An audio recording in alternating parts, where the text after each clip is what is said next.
మనకు మరో పొరుగు దేశం నేపాల్ మరోసారి రగులుకుంటుంది. హిందూ దేశ వివాదం, రాచరిక వ్యవస్థ పునరుద్ధరణ డిమాండ్తో జనం వేల సంఖ్యలో నిరసన ప్రదర్శనలు చేస్తున్నారు. హిమాలయాలు కొలువుదీరిన నేపాల్ దేశంలో మరోసారి అగ్గిరాచుకుంది. కొన్నాళ్ళ క్రిందటి వరకు అక్కడ రాచరికం ఉండేది. అయితే దీనిని రద్దు చేసి ప్రజాస్వామ్య ప్రభుత్వం ఏర్పాటైంది. అయితే మితిమీరిన అవినీతి, అరాచకత్వం కారణంగా జనం తమకు ప్రజాస్వామ్యం వద్దు, పూర్వపు రాచరికమే కావాలంటూ రోడ్డెక్కారు. రాచరికం పునరుద్ధరించాలంటూ కొన్ని రోజులుగా భారీ ఎత్తున నిరసనలు కొనసాగుతున్నాయి. వాస్తవానికి గత ఏడాది నేపాల్లో ప్రభుత్వం మారింది. ప్రచండ రాజీనామా చేసి కేపీ శర్మ ఓలీ అధికారంలోకి వచ్చారు. శర్మ ప్రభుత్వంపై వ్యతిరేకతతో ప్రారంభమైన నిరసనలు హిందూ రాష్ట్రం డిమాండ్ వైపు వెళ్లాయి. 2008లో నేపాల్లో రాచరిక వ్యవస్థను రద్దు చేశారు. నేపాల్లో 239 సంవత్సరాల పాటు రాచరిక వ్యవస్థ కొనసాగింది. అక్కడి చివరి రాజుగా జ్ఞానేంద్ర పాలించారు. ఇప్పుడు దేశ ప్రజలు ఆయనను తిరిగి పగ్గాలు చేపట్టమంటున్నారు.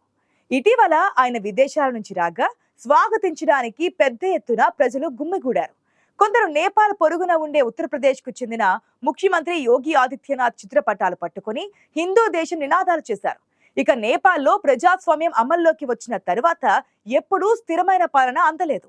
2008 నుంచి 11 సార్లు ప్రభుత్వాలు మారాయి. 6 నెలల క్రిందట ప్రచండ దిగిపోయి కేపీ శర్మ ఓలీ వచ్చారు. దీంతోనే ప్రజాస్వామ్య ప్రభుత్వాలపై ప్రజలు విసిగిపోయారు. మరోవైపు ప్రజాస్వామ్యం ముసుగులో నేపాల్ ప్రభుత్వాలు వామపక్ష చైనా వైపు మొగ్గు చూపుతున్నట్లుగా అనుమానాలున్నాయి. దీంతోనే భారత వ్యతిరేక చర్యలకు దిగుతున్నట్లు కథనాలొచ్చాయి. ఇవన్నీ పక్కన పెడితే నేపాల్లో హిందూ దేశం డిమాండ్ కు బాలీవుడ్ లో ఒకప్పుడు టాప్ హీరోయిన్ అయిన మనీషా కొయిరాలా గట్టి మద్దతు పలకడం విశేషం. సినీ తార మనీషా కొయిరాలా నేపాల్ దేశపు వ్యక్తి. పైగా మాజీ ప్రధానితో చుట్టరికం కూడా ఉంది. మనీషా తాత విశ్వేశ్వర్ ప్రసాద్ కొయిరాలా నేపాల్ కు 22వ ప్రధానమంత్రిగా పనిచేశారు. రాష్ట్రీయ ప్రజాతంత్ర పార్టీ ఆర్పీపీ ఆధ్వర్యంలో ఈ ప్రదర్శన కార్యక్రమాలు జరుగుతున్నాయి. ఈ పార్టీకి నేపాల్ మాజీ రాజు జ్ఞానేంద్ర షా మద్దతు ఉంది. దేశంలో రాచరికాన్ని తిరిగి తీసుకురావాలంటూ ఈ పార్టీ డిమాండ్ చేస్తోంది. ఈ నేపథ్యంలో మాజీ రాజు జ్ఞానేంద్ర షా తనకు మద్దతు ఇవ్వాలంటూ ప్రజలకు పిలుపునిచ్చారు. ఈ మేరకు వీడియో విడుదల చేశారు. అప్పటి నుంచి రాచరిక అనుకూల ఉద్యమం రాజుకుంది. ఈ క్రమంలో మాజీ రాజు జ్ఞానేంద్ర షా పిలుపు మేరకు ఆయన మద్దతుదారులు కాఠ్మాండులో నిరసనలు చేపట్టారు. ఇవి హింసాత్మకంగా మారాయి. అనేక ప్రభుత్వ, ప్రైవేటు ఆస్తుల విధ్వంసానికి కారణమయ్యాయి. ఒక రాజకీయ పార్టీ కార్యాలయంపై దాడి జరిగింది. ఒక టెలివిజన్ ఆఫీసును, పత్రికా కార్యాలయాన్ని కూడా నిరసనకారులు ధ్వంసం చేశారు. రాళ్లు రువ్వడం, వాహనాలకు నిప్పంటించడం, దుకాణాలను లూటీ చేయడం లాంటి ఘటనలు జరిగాయి. ఓ హింసలో 2 మృతి చెందగా 110 మందికి పైగా గాయపడ్డారు.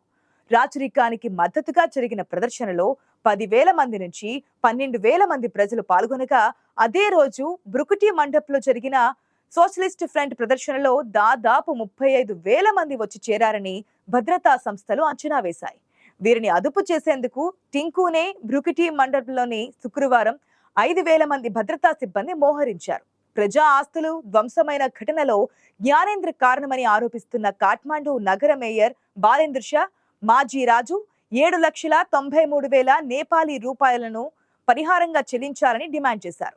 ఈ మేరకు మహారాజ్ గంజ్ లో ఉన్న మాజీ రాజు నివాసం నిర్మలా నివాస్ కు నోటీసులు పంపించారు. ఇదిలా ఉండగా ప్రధానమంత్రి నివాసంలో కేబినెట్ సమావేశం జరిగింది. హింసలో గాయపడిన వారికి ఉచిత చికిత్స అందించాలని కూడా ఈ సమావేశంలో నిర్ణయించినట్లుగా నేపాలీ ప్రభుత్వ ప్రతినిధి పృథ్వీ సుబ్బా గురుంగ్ తెలిపారు. కాఠ్మాండులోని కొన్ని ప్రాంతాల్లో శనివారం ఉదయం వరకు కర్ఫ్యూ విధించారు. అయితే శనివారం ఉదయం నుంచి కాఠ్మాండు లోయలో సాధారణ పరిస్థితులే ఉన్నాయని పోలీసులు వెల్లడించారు. నిరసన శాంతియుతంగా జరుగుతున్న సమయంలో పోలీసుల దూకుడు, అణచివేత కారణంగానే జనం రెచ్చిపోయారని united peoples movement committee convener Navaraj Subedi శనివారం ఒక ప్రకటన కూడా విడుదల చేశారు. ఈ కమిటీ రాచరిక పునరుద్ధరణకు మద్దతిస్తోంది. రాజు అయ్యేందుకు జ్ఞానేంద్ర విదేశీయుల సాయం తీసుకుంటున్నారని, వారికి లంచం ఇచ్చారని పాలక కమ్యూనిస్ట్ పార్టీ ఆఫ్ నేపాల్ కేంద్ర కమిటీ సభ్యుడు విష్ణు రీజాల్ ఆరోపించారు. నేపాల్ ప్రజలు ప్రభుత్వంపై చాలా అసంతృప్తితో ఉన్నమాట వాస్తవం. అదే ఇప్పుడు రాచరిక మద్దతుదారులకు అడ్వాంటేజ్ గా మారింది. దాంతో వారు దీనిని అవకాశంగా తీసుకున్నారని కొందరు అంటున్నారు. మొత్తానికి ప్రస్తుతం పరిస్థితి ప్రశాంతంగానే ఉన్న రాచరిక డిమాండ్ సజీవంగానే ఉంది. ఇదిలా ఉంటే భారత్ నేపాల్ మధ్య సంబంధ బాంధవ్యాల గురించి ఇక్కడ మనం చెప్పుకోవాలి. మన రెండు దేశాల మధ్య సంబంధాలు మొదటి నుంచి సవ్యంగానే ఉన్నాయి.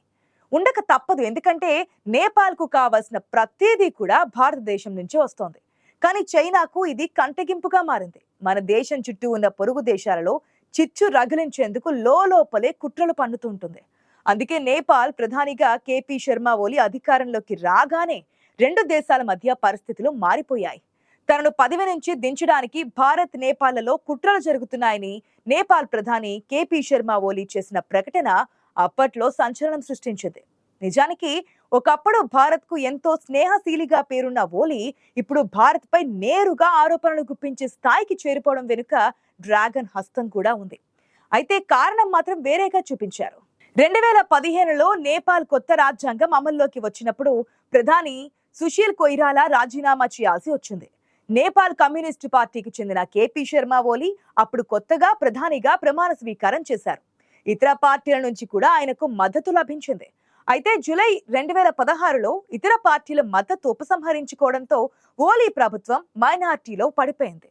దాంతో ఆయన రాజీనామా చేయాల్సి వచ్చింది. అప్పటి నుంచి ఓలీ భారత్ పట్ల విద్వేషం పెంచుకున్నాడు. నేపాల్లో అస్థిరత వెనుక బాధ్యత భారత్దేనని ఆరోపించారు.